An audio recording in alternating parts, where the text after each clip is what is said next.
The big story that really took place that got everybody talking about Nessie took place in 1933. So the manageress, which I assume means female manager. Is that how it explains? That's how it was written? That's funny.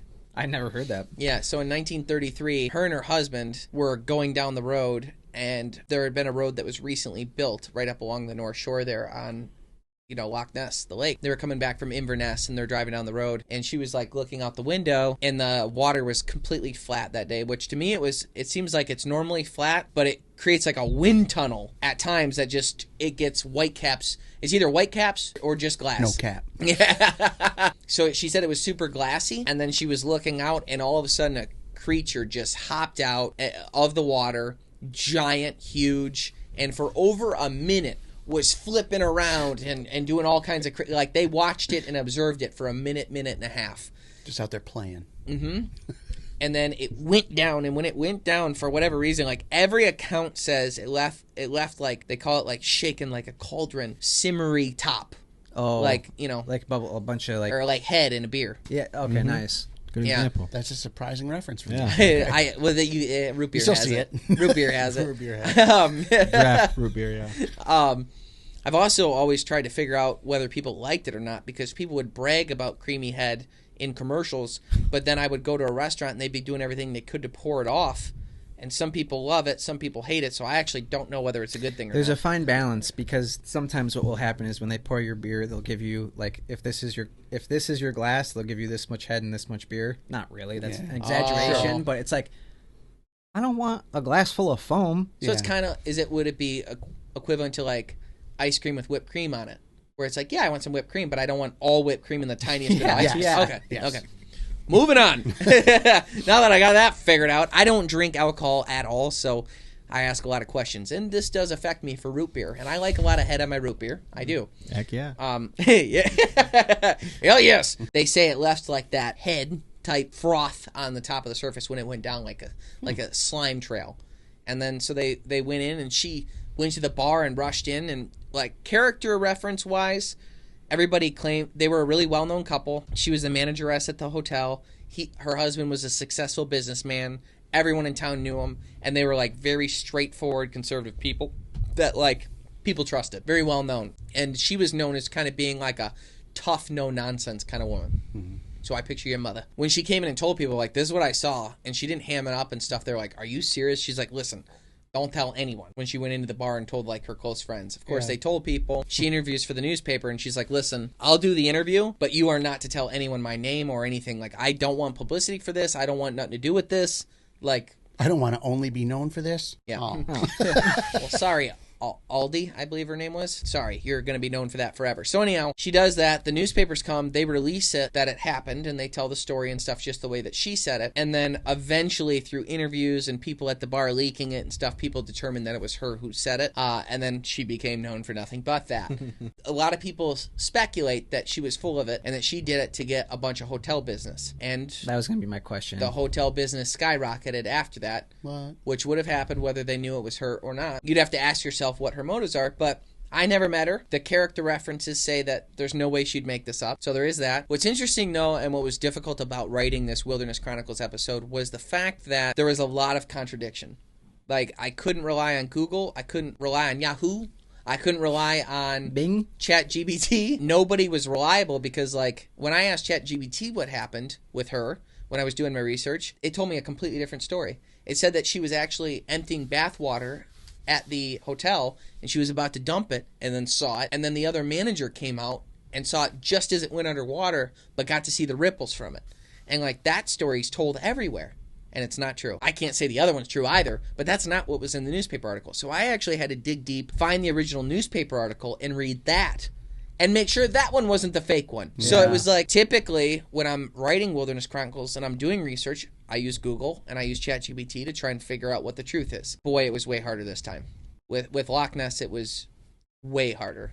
So many stories contradicted each other. It was cool. We got to go do that little museum thing there in the hotel. Yeah, so the portion of that is still the original hotel. They still have a hotel open kind of along the back there, and now it's kind of a tourist trap with shops and things like that. But we did the museum part where you kind of do the tour. They explain like the history of Nessie. Yeah. And A bunch of artifacts. And it's just occurring to me now that it was really cool. We brought a camera in there, and they did not put up a stink at all. No one said a word about that. And it didn't even, when we were walking in, were we concerned? Me and AJ had a conversation where I said we'll go as much as we can until they get and if there's a confrontation, I said I would handle it. Okay. Which is how we operate everywhere we go. We weren't discreet about it, and not at still, all. No trouble. Back to the hotel in Scotland, which is now the museum. So we did a tour, which is like a series of videos that like tells the story from like all the different people's perspective that experienced it.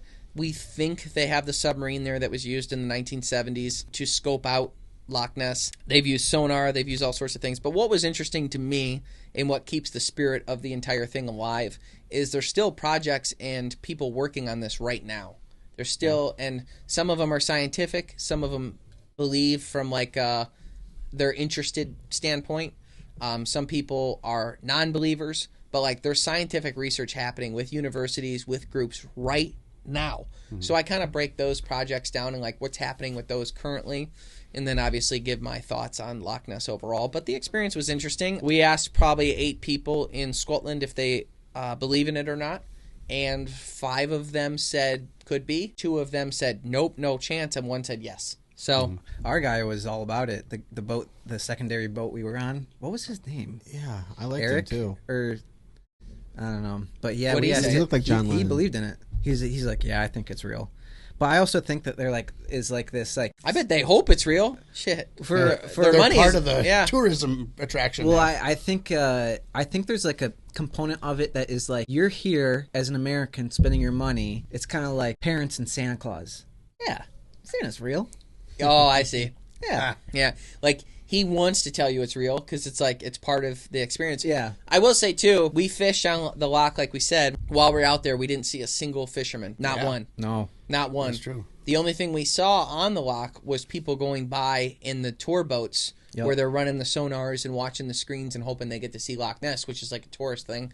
But they drive around the lake and show them the different things and stuff like that. But my thought process was like, I thought people would be out there fishing and things like that, and that they weren't. And the fish that are in there, like, we talked to the fishing guide and we're like, what's like a good day out here? He's like, if you get 4 or 5 fish, you're doing good. So it's like not a place where you're going to go catch a million fish. One of the issues with the Loch Ness story is there's just not that much biomass in there too, like to be able to consume to sustain a family of these big-bodied dinosaurs. But right. There's not a lot going on. Exactly, but what they do have is Atlantic salmon that we talked about. We talked about lampreys. We talked about, some people report sturgeon, which is another possibility. So there's sturgeon in other lochs and connecting waters that could possibly allow sturgeon to get into the loch. But when they did those surveys, they didn't find any proof of it. Interesting. What was the other fish you wanted us to go after? It was Arctic char. Yeah, and those are and I asked him about that. I'm like, what would be like a good day of that? He's like, if you got 1, that would be like huge. Yeah. He's like, the people don't get it. And I said in the Wilderness Chronicles too, I'm like, Arctic char, which are notoriously hard to catch.